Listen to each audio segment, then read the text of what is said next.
Thank you, Abha Gupta madam, and many thanks to Anita Saxena madam for giving this opportunity. I have two presentations. The first one is on the nutritional requirements in liver, and the second one on the luminal diseases. So, if you look at the paradoxes and diet in liver disease, on one hand, as Dr. Ghoshal has very elegantly shown us, on one hand, we have cirrhosis, where the patient is malnourished, emaciated, and we are encouraging dietary intake. On the other hand, we have non-alcoholic fatty liver disease, where the patient is obese and we have to restrict intake. And what is true for adults is the same for children here. On the other hand, you look at acute viral hepatitis, where, in India, there are a lot of dietary taboos, families deliberately restricting everything. And a fourth component, which adults don't have, but in children we have, is metabolic liver disease, where the nature is deliberately restricting certain food items. And I'll show you the same. If you look at the liver and kidney diseases that are combined together, and there are some common conditions. There are some which present with glomerulopathy that like hepatitis B and C, Wilson disease on chelators, autoimmune liver diseases that have immunosuppression, and these disorders but present as hematuria or nephrotic-like state. If you look at tubulopathies, galactosemia, hereditary fructose intolerance, tyrosinemia, glycogen storage diseases, again Wilson's disease, all these present as rickets and growth failure.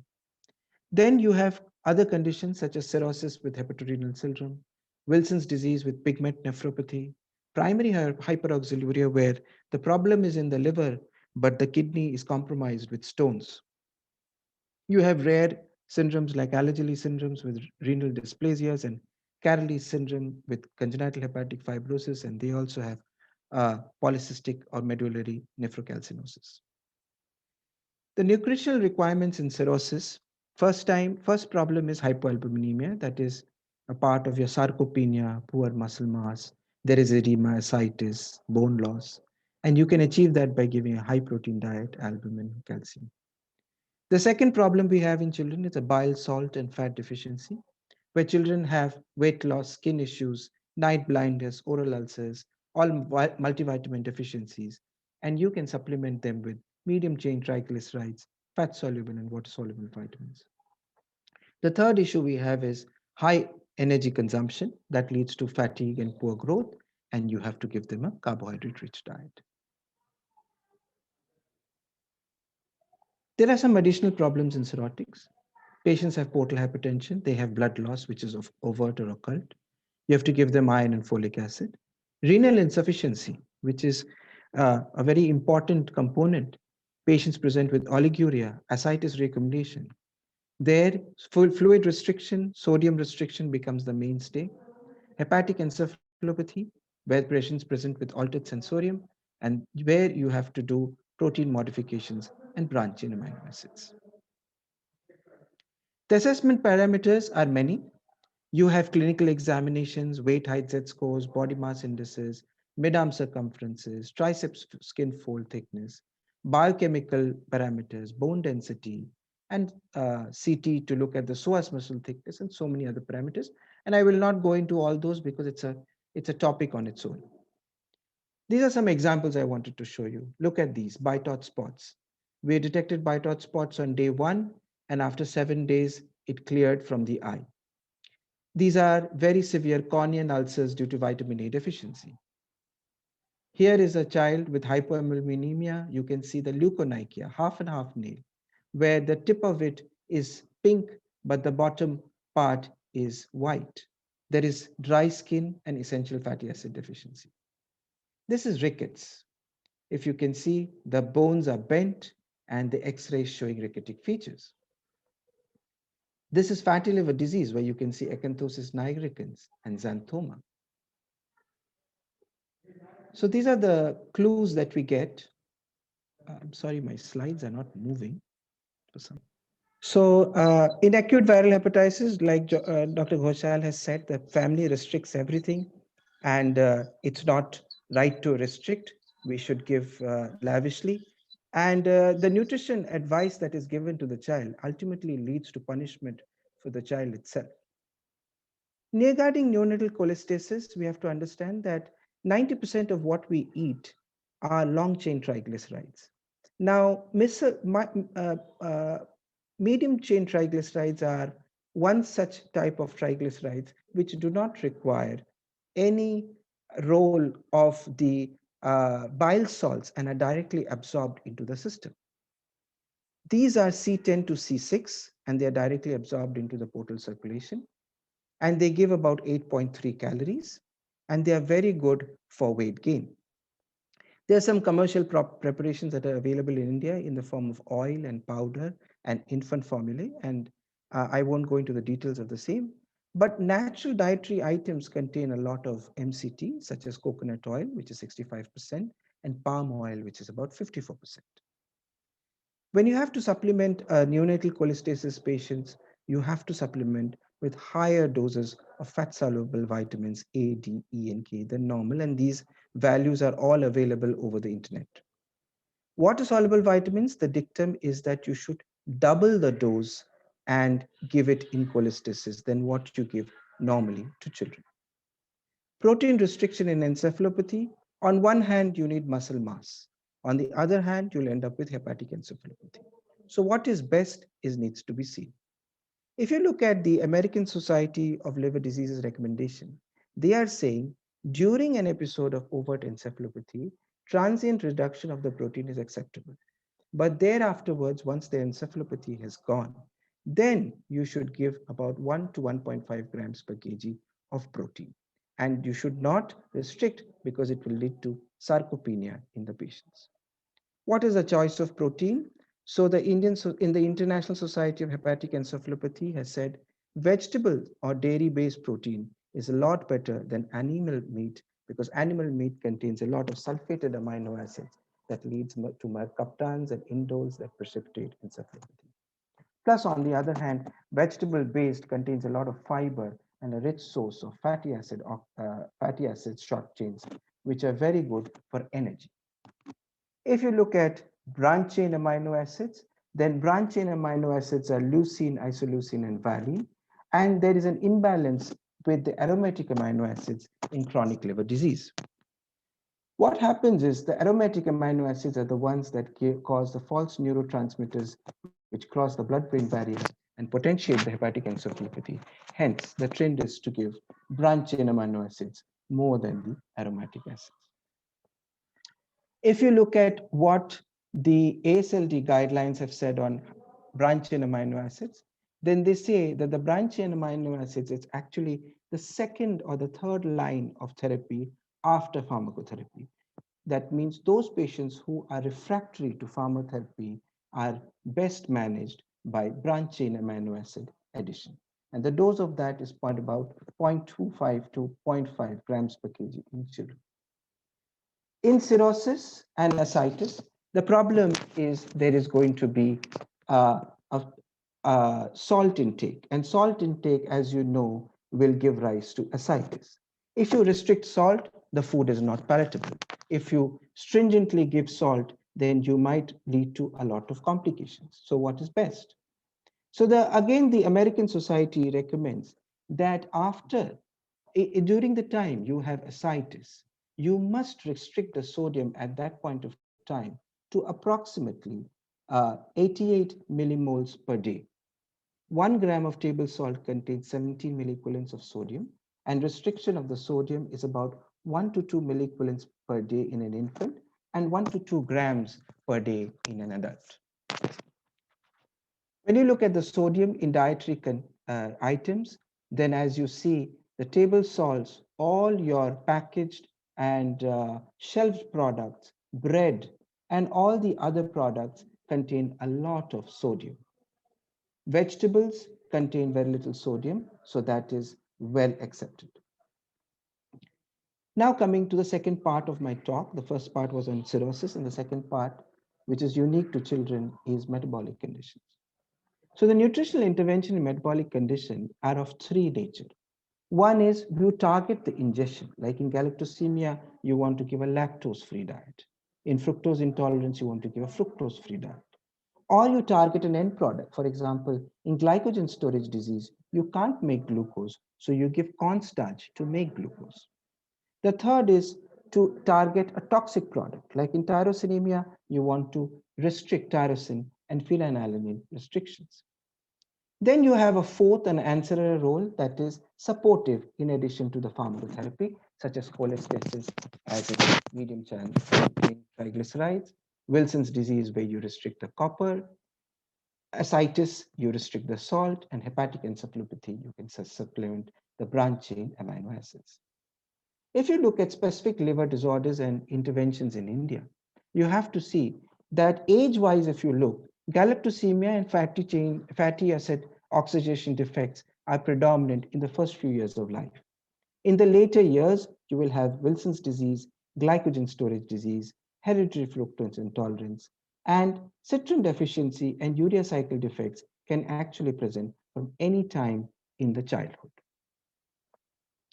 When you look at Wilson's disease, you have to understand a lot of copper comes through our diet, and majority of the copper is actually lost in the feces. A small proportion is actually taken into the circulation and bound to the musculoskeletal system. What happens in Wilson's disease is you do not have ceruloplasmin, so the copper does not have any other compound to bind with and goes and deposits in the tissues. So what do you do in Wilson's disease? In Wilson's disease, pharmacotherapy is the first choice. Dietary copper is just ancillary.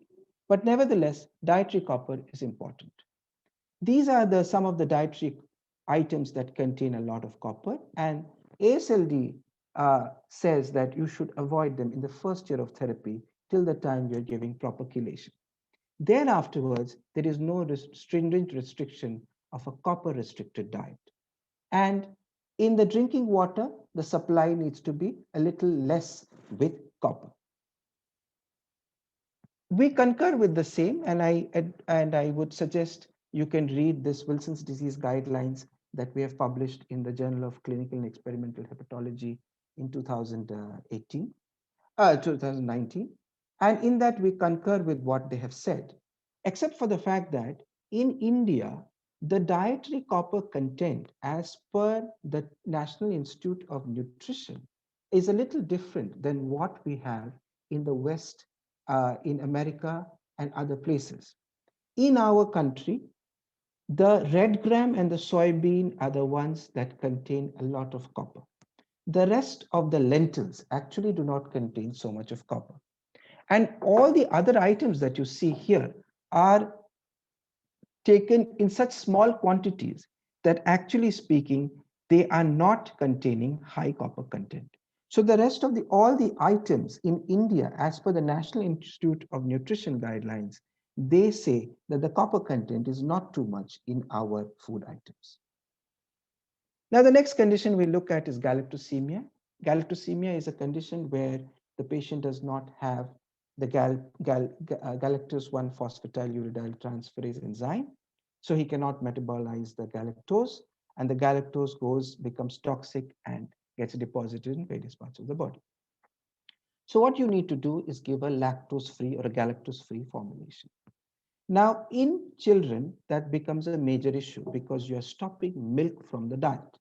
Now, to undo that and to supplement that, you have various permutation and combination. You can give a casein-based formula, but that's not recommended because that gives a lot of galactose in the body. So what do you have? You have a soy-based formula.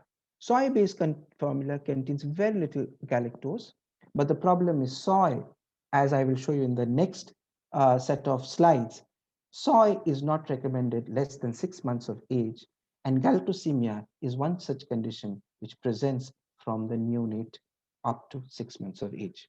So what you have left with you is a hydrolyzed formula that contains very little and negligible amounts of galactose. Now, galactose restricted diet, you can restrict fruits and vegetables, but you see fruits and vegetables do not contain much of galactose as much as it would actually harm the patient. Endogenous galactose production is much, much higher, and hence this is much more toxic.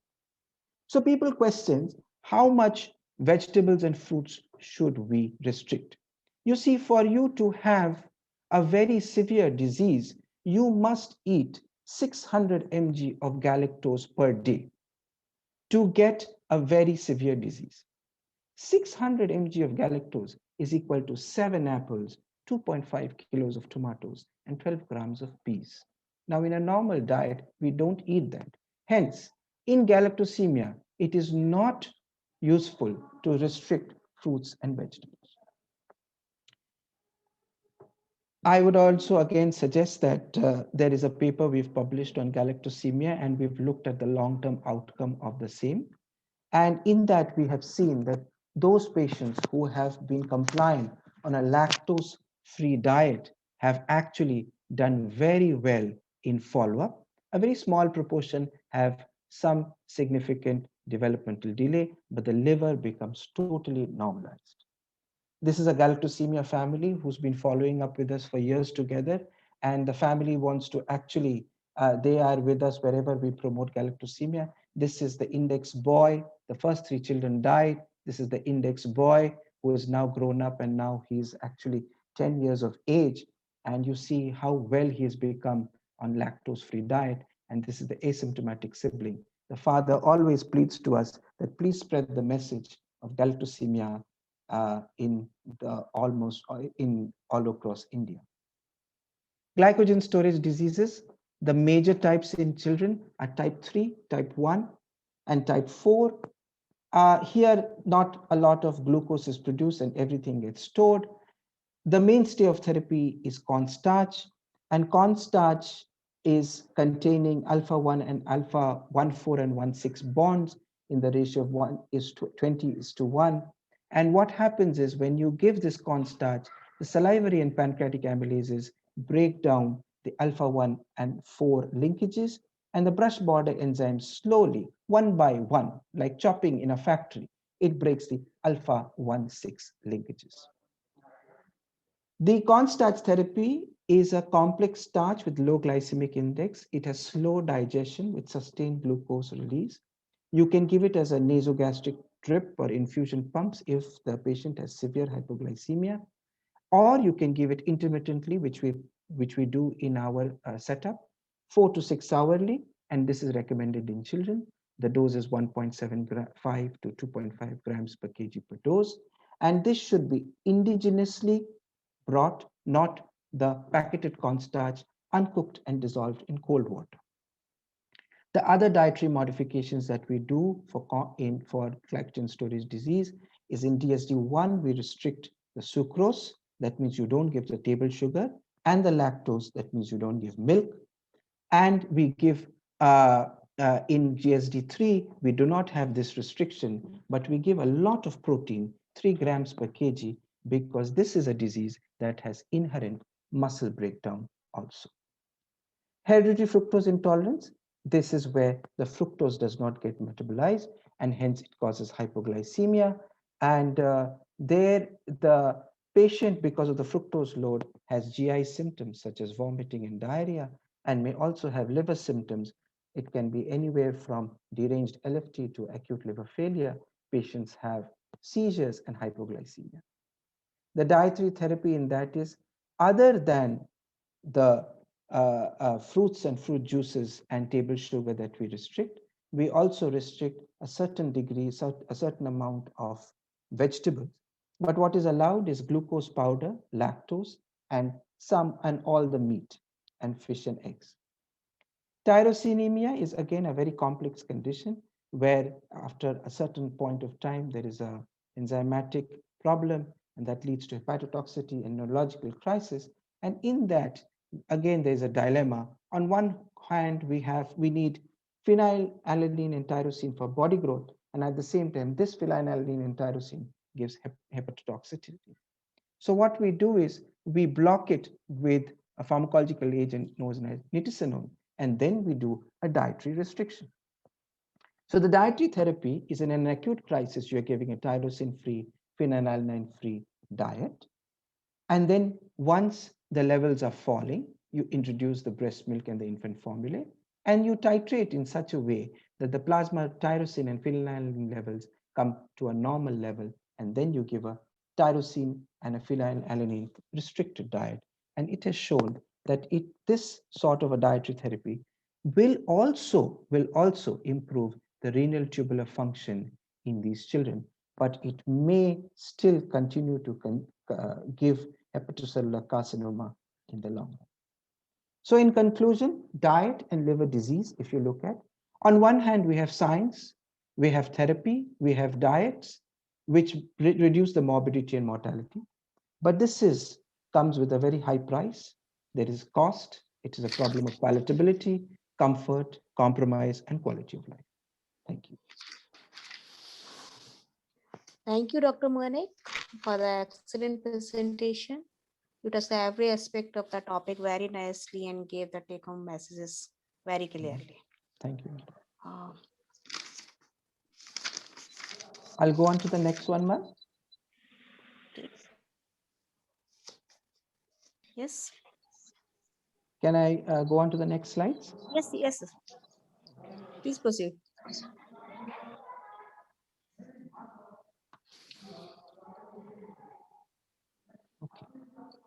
So the next part is the luminal disorders. That means those related to the gut. Again, the nutritional and intervention disorders in children target 3, 4 areas. One is you target ingestion, like celiac disease, allergies, FODMAPs, which Dr. Ghoshal has very elegantly shown in his slides on irritable bowel syndrome. Or you can target an end result, for example, Crohn's disease, where you give exclusive enteral nutrition. And the third part is you target a toxic product, where in celiac disease, people are working how to give wheat and yet have enzymes that can break down the glutenins. If you look at lumen and kidney, madam, this is a very big challenge you had given me. I could not find too much of correlation. With liver, there are many conditions that have common liver and kidney problems. But the gut and kidney, I had to really think hard. The non-infectious conditions, these are very rare in children. But these are some of the ones I could come up with. Chronic diarrhea can give rise to hypokalemia and tubulopathy. Celiac disease can give rise to type 1 diabetes mellitus and diabetic nephropathy. Celiac disease will give rise to renal tubular acidosis. Vasculitis can lead to nephritis and intestinal ischemia. Functional constipation. Well, you'd be surprised to know that this can cause vesicoureteric reflux because of a bladder bowel dysfunction. The myopathic variant of pseudo-obstruction give rise to megacystis. Drugs like NSAIDs can at the same time cause GI ulcers and interstitial nephritis at the same time. Ileal Crohn's disease can give rise to oxalate and urate calculi, and systemic mastocytosis involves GIT and kidneys. And these are all the conditions that are prevalent in children. The rest of the conditions like amyloidosis and all are not seen in children and mostly in adults. If you look at the specific luminal disorders where dietary intervention had been advised, so you will see that bovine milk allergy is one of the disorders that present in early in childhood, and in the later part of the childhood, you will have things like irritable bowel syndrome, Crohn's disease, celiac disease, lymphangiectasia, functional constipation, and others. But in the earlier part of the childhood, you can have GERD, gastroesophageal reflux disease, congenital diarrheas, and food protein allergies. Let's look at GERD or gastroesophageal reflux. In gastroesophageal reflux, the child is absolutely normal and he's just vomiting small quantities out. The mother gets distressed, what to do? In the West, they thicken the feeds, and thickening of the feed is done by a rice cereal based diet, which has wider whole nipples so that the child can easily suck. It improves the visible regurgitation, decreases the crying episodes, and decreases the number of regurgitation days. You have to give frequent and small feeds so that there is less gastric distension and less hiatal reflux. And the third is, which is very, very controversial and is a last resort, is using hydrolyzed formula because they say GER may be a symptom of cow's milk protein allergy, and I will show you what cow's milk protein allergy is, where a trial of an amino acid or extensively hydrolyzed formula is given. If you look at GERD in older children, then I have nothing much to advise to you, except for the fact that don't give bedtime snacks because it causes nocturnal reflux, weight loss measures in obesity, small meals, avoiding fats and chocolates because that can lead to the lower esophageal sphincter relaxation early. And in addition, they advise, though it's not very scientific, but they advise avoiding citrus drinks, spicy foods, coffee, tea, cold drink, capsicum, which contains capsaicin, which can also give rise to stimulation of gastric secretion and various other things. But there's not much of scientific data on the same. Eosinophilic esophagitis is one such condition where you have a 6-food elimination diet of milk, soy, eggs, nuts, fish, which gives 40% clinical improvement. Then afterwards, they give an oligoantigenic diet, which is not practical at all in children. Thereafterwards, they move on to extensively hydrolyzed formula. And lastly, an amino acid formulation, which can give rise to 50% histological improvement. But you have to understand that diet is not the only thing is eosinophilic esophagitis. Majority of the patients will require pharmacotherapy in the form of steroids. Let's look at celiac disease, and celiac disease is one such condition which is prevalent now in northern and southern India. Wheat, rye, and barley. This is the classic celiac belt, which Dr. Yacha had described many, many years back. And initially, he showed the northern part of India, and we started progressing progressively southwards. And now it is reported in Assam of a prevalence rate of 1%, as well as in Tamil Nadu and various other areas. What is happening is that there is a dynamic population mixing for job, for marriages, for so many other things. So the celiac belt is growing. The treatment of celiac disease, as you know, is a strict, lifelong gluten-free diet, and we have to be dogmatic while advising our patients on the same. You stop wheat and barley. Rye is not available in India, so we don't have a problem with that. There are diet charts that are widely available, and you support them with hematinics, multivitamin, and calcium for the first few months. In children, this is how the progression takes place after you have implemented a dietary therapy. So initially, there's a well-being, generalized well-being. You have symptom resolution, weight gain, height gain, a pubertal spurt, and you can avoid long-term complications. There is resolution of anemia and improvement of bone density. What is the role of a dietitian and a physician? Once you have diagnosed a case, it is important to counsel, give gluten-free diet, and closely follow up the patient. And each time you call the patient, you have to re-counsel at each visit, reassess the diet, and have vigilance. The counseling in celiac disease, the mother plays the pivotal role. She is the central role. She's in the kitchen. She can cook for the child. The other family members need to also play a good role in this. You have to understand the patient has to have a lifelong gluten intolerance. 1 gram of gluten is equal to 1 kg of gluten, so you can't even give a little bit. It has to be a dedicated, extensive explanation of the diet. And once in a while, you should hold camps and meeting to reassert what you want to see. Most parents will ask you, can I allow a little once in a while? The vehement answer is no. The effect of giving 1 grain and 1 bag is the same effect. Long-term complications will take place. And some patients, unfortunately, develop intestinal lympho and malignancy. And this is something that is not acceptable. How to make a child feel special on that diet? You have to understand that everybody should be a part of it. So we must encourage gluten-free food for all members on the weekends. It's like having a picnic or a party. Let's all not eat wheat today. There should be a reward for resisting temptation in the initial years. And once you have given that reward, once the patient tries, once he becomes understanding, it will become a habit within the child not to have any gluten. You are not alone is a phenomenon that we have to explain to the child.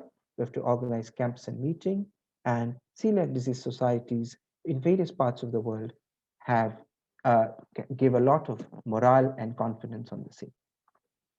How do you elicit compliance at follow-up? Now, child-centric questions you must give. Initially, the child will be overwhelmed in front of the parents and not give you any clues if she's quietly eating gluten or not. So you have to twist the question and ask. You ask the child a leading question and you see the rapidity of the response. First of all, you ask, do you share tiffin in school? Then she says yes. Then you say, does your friend, say her friend's name is Neha, make very tasty parathas? And then she will say yes. The moment she says yes, that means there is a breach in compliance. You have to catch hold of that. And you have to explain to the mother, and the mother will have to explain to the school teacher that that is not allowed. Similarly, they go back home and, in some kind of celebration or a birthday or something, they will have chocolates and cake. So you ask, how many chocolates did the uncle give you last week? And then she will say, five. And the moment she says five, you catch hold of the mother once again. And then you say, see, there is a breach of compliance at your home itself. The common mistakes and solutions. Market paneer not allowed. It contains flour, suji, so you have to make homemade and indigenous paneer. Juices, which are thickening agents, these contain gluten, so the juices need to be homemade. Tinned products and preservatives need to be stopped. Toffees, you cannot give. You can give the clear candies like Mango Bite. You have to use a chakki which is dedicated grinder at home. If you use the commercial chakkis, which is clean or washed, it still contains wheat particles. And this is where most of our patients are having breach in compliance. The compliance is going to be worse during puberty, during peer pressures, and most often, the problem arises when the children go to the hostels or the messes. So it becomes a huge issue there how to cook. Persistent diarrhea, the dietary therapy is the cornerstone of management. The dietary algorithm in persistent diarrhea, diet A used to be low lactose, diet B used to be a lactose free, and then you had a diet C, which was a monosaccharide based diet. These are available widely on the internet and various other areas. And this was one after the other. It was a sequential diet that we use when there is a failure of response. But right now, the algorithm has changed. With the introduction of hydrolyzed and amino acid formulas and elemental diet, we have done away with diet C and restricted ourselves to diet A and B. And there is a bypass of a green banana diet that we can use in these patients. Reduced lactose is basically nothing but a cereal based where you have milk, sugar, and rice powder with water and oil. Lactose free is where you do not have uh, the uh, the milk, but you have glucose and you have egg white or chicken puree. But this might not be might not be tolerable by the vegetarians. Then you have a green banana diet, and the basis for use of a green banana diet is that green banana contains an amylase resistant starch, which is delivered into the colon and gives rise to short chain fatty acids. And short chain fatty acids contain uh, are the ones that will increase the salt and water absorption, provide energy, and have a trophic effect.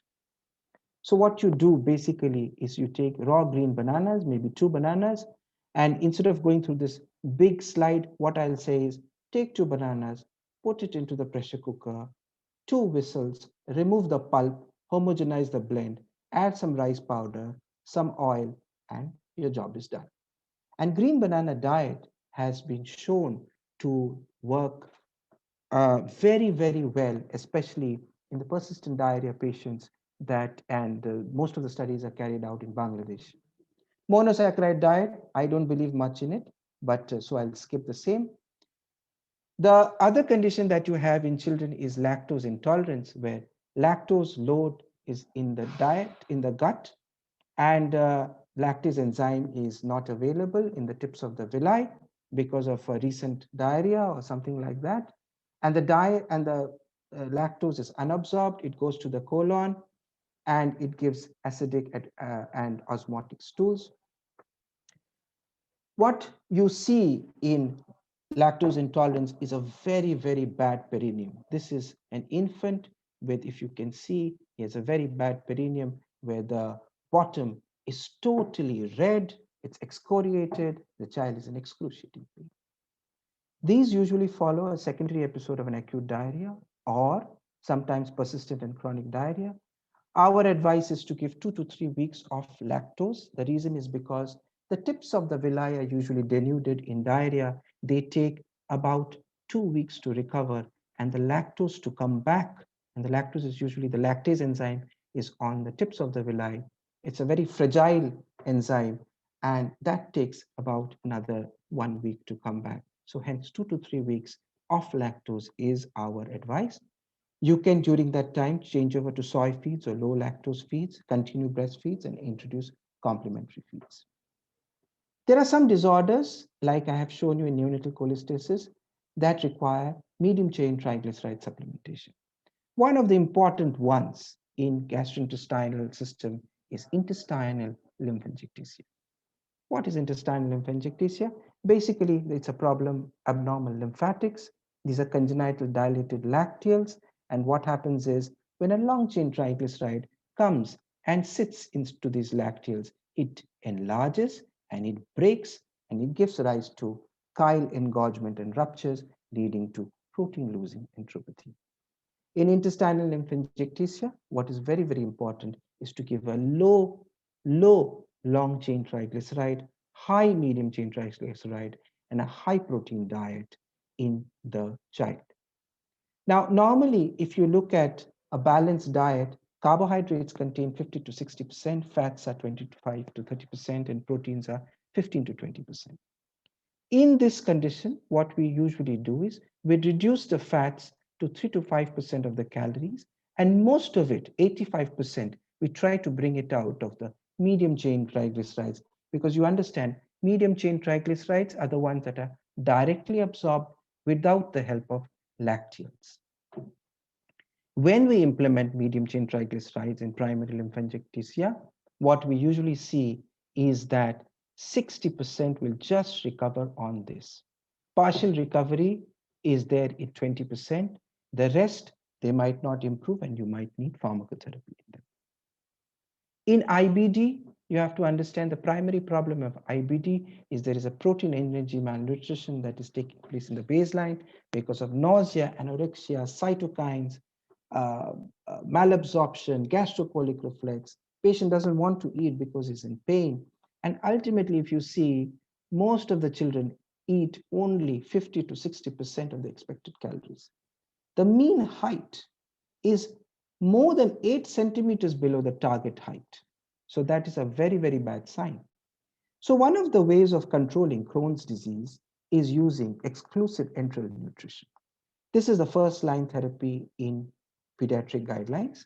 85% achieve remission for 6 to 8 weeks. Thereafterwards, they're put on a pharmacotherapy.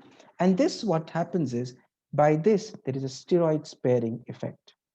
It promotes intestinal microbiota because of its prebiotic effect, alteration of pH, and direct interaction with the epithelial cells. The benefits of exclusive enteral nutrition are improving the nutritional status, the bone improves, the mucosal healing takes place, and there is a significant delay in starting immunosuppression, so you are having a steroid-sparing effect. What are the types of feed that are advised in exclusive enteral nutrition? You have people have tried polymeric, people have tried semi-elemental, elemental formula, and they find that there is no difference in efficacy of the same. Oral versus nasogastric tube, people have tried and they've shown similar results. The normal duration for which you have to give this is about 6 to 8 weeks. And polymeric oral feeds are preferred, which contain high protein and high calorie. What happens with starting enteral nutrition is that the moment you start extensively enteric enteral nutrition, you will see that there's a reduction of inflammation. By the 7th to 10th day, the mood and energy of the child improves, and the child has stability for about 6 to 8 weeks. About 30% go into remission for the next 2 years, and the patient is graduated out of the exclusive enteral nutrition to a normal diet. But in approximately 1 year time, 40% will relapse. So exclusive enteral nutrition is not the final answer in Crohn's disease. It is just a step in the Crohn's disease, and most of these patients will require immunosuppression in the long run. There are other dietary items that are used in IBD, but that over time has lost its charm. People started using omega-3 fatty acids, fish oil. It had inconclusive results. People use turmeric, and I believe turmeric is coming back into vogue, but so far we don't have enough literature on the same. And the fourth condition that we have is cow's milk protein allergy. This is typically an infant or a toddler who has colitis or a small bowel diarrhea and has temporal correlation with the symptoms with the introduction of milk and milk formula. Family history of allergies, the father may have asthma or urticaria or eczema. These colonic picture will show you afterwards ulcers, and there will be a lot of eosinophilic infiltration in the biopsy, and the possibility is bovine milk allergy. I want to vehemently tell you, and a lot of pediatricians ask this question, is cow's milk the same as buffalo's milk? Yes. Cow's milk, buffalo's milk, goat milk, camel milk, and every other animal milk all contain the similar antigen that can give rise to cow's milk protein allergy. The word cow's milk protein allergy is because that was the most common association in the West, and hence it has stuck as cow's milk protein allergy. It does not mean that the patient is only and exclusively allergic to cow's milk. He will be also allergic to buffalo and goat milk also. Hence, bovine milk allergy is possibly a better terminology. So you stop bovine milk and milk products. That means all the formulations also. You stop the formula feeds. You continue the breastfeeds in those patients who are breastfeeding. Give calcium supplements because you're not giving milk. In more than 6 months of age, you encourage solid food, and you can give a special formula or a soy product. But on patients who are less than 6 months of age, you need to give special formula. So what are these special formulas? You have to understand that there are lots of formulas available in the market. You have a cow's milk protein formula, you have a partially hydrolyzed, you have an extensively hydrolyzed, and you have an amino acid formula. As you go towards the right, what is happening is the larger peptides are broken down to smaller peptides, which are broken down into amino acids. And by this, the allergenicity decreases.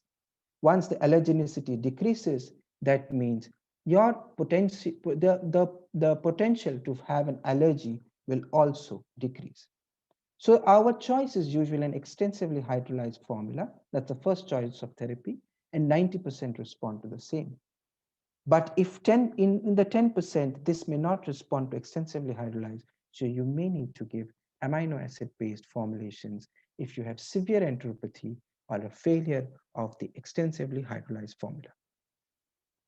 Soy formulation is actually not recommended because soy formulations, 20% have cross sensitivity in those patients who have cow's milk protein allergy. 20% have cross sensitivity to soy allergen. The allergen that is there is corn glycine and glycine. It is not recommended less than 6 months of age as per the American Academy of Pediatrics and the European Society is concerned. In the long run, they may lead to thyroid disorders, aluminum toxicity. They have a lot of phytoestrogen, so there is a problem of sexual maturation, maybe. And there are long-term side effects which we are not aware about still. In cow's milk protein allergy, how long should we restrict milk and milk products? If it's a non-IgE mediated, when we say non-IgE mediated, we mean that there is no anaphylaxis. Normally, the IgE mediated has an anaphylaxis. That's a very small proportion, 10%. Non-IgE mediated is 90%. There, we should restrict it for about 9 to 12 months. Now, this is a self-limiting condition, cow's milk protein allergy. So there will be a time when you can reintroduce the milk. How do you reintroduce in non-IgE mediated? You give 10 ml per kg of cow's milk. You watch for an hour. You look for adverse events, and then you slowly, you gradually increase the milk. In an IG mediated, you give small aliquots of milk every 30 dose, every 30 minutes. And this is usually done best in a hospital setup. You give 1 ml, 3 ml, 10 ml, and you start looking whether the patient is going to have any reaction or allergies or not, or anaphylaxis. If it occurs, then you stop immediately. If it does not, then you can gradually build up to 200 ml per day, at least for 2 weeks.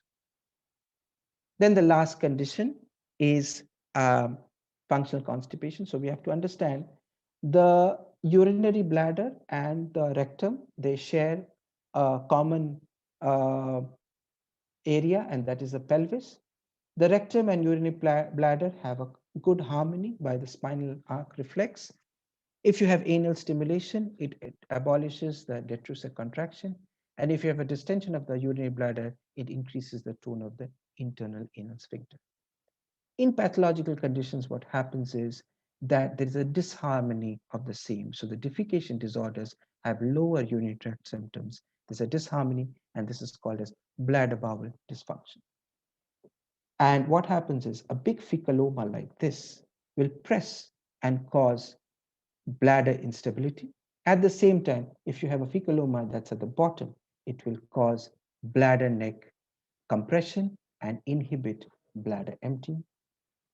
I would again suggest that there is a paper by us on functional constipation in the management in children. And this management holds true in those patients also who have bladder bowel dysfunction. Other than pharmacotherapy, we are advising a high fiber diet. And in children, the formula is age plus 5 in years.